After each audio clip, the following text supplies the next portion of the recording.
और 28 साल की उम्र में ही जो ये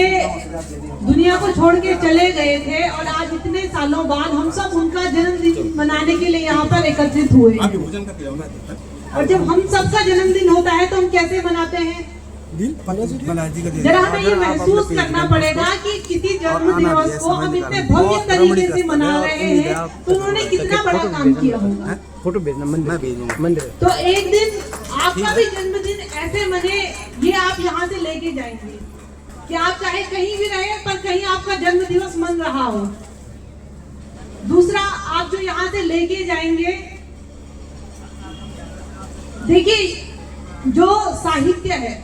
जो हमारी किताबें हैं, तो पहले जमाने में क्या होता था कि हमारे पास मोबाइल फोन नहीं होते थे, बहुत ज्यादा जो यातायात के संसाधन है वो नहीं होते थे, तो हमारा जो पूरा समय होता था,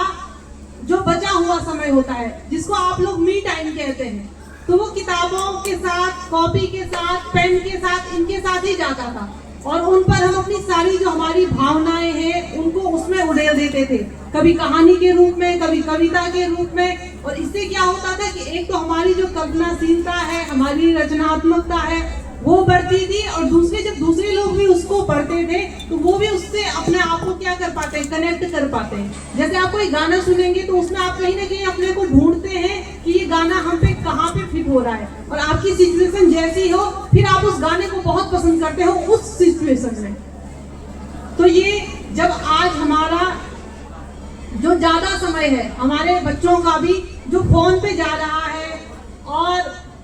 जो ऐसी अन्य चीजें हैं उन पे जा रहा है, जहाँ पे हर चीज हमको सोचने से पहले चैट जीपीटी पे मिल जा रही है, तो वहाँ पे आपको यहाँ से ये लेके जाना है कि जो साहित्य होता है, जो कॉपी किताबें होती है, तो उनमें जब हम अपने विचार लिखते हैं तो वो हमारे जो दिमाग है उसको बहुत ज्यादा खोलता है।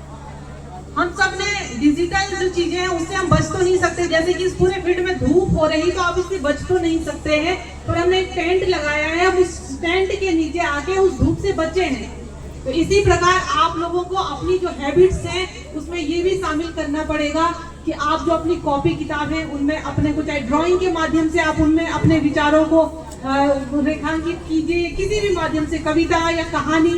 तो ये सब आप यहाँ से लेके जाएंगे, तभी तो ये कार्यक्रम है इसकी सार्थकता होगी। तो दो बातें आपने यहाँ से सीखनी है, और घर जाके आप ये सोचेंगे कि आज हमने वहाँ पे सच में क्या सीखा है। आप लोग बहुत थक गए हैं, मैं देख पा रही हूँ सारे जो बच्चे हैं,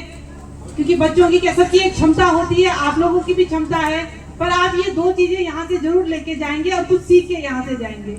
और आप सभी का बहुत बहुत धन्यवाद, हम सभी इस कार्यक्रम का हिस्सा बने, मैं खुद में भी गौरवान्वित महसूस कर रही हूँ, और अंत में सभी आपको बहुत बहुत धन्यवाद। बहुत बहुत धन्यवाद सम्मानित खंड शिक्षाधिकारी महोदय, आपका उद्बोधन निश्चित रूप में साहित्य प्रेमियों के लिए एक मील का पत्थर होगा।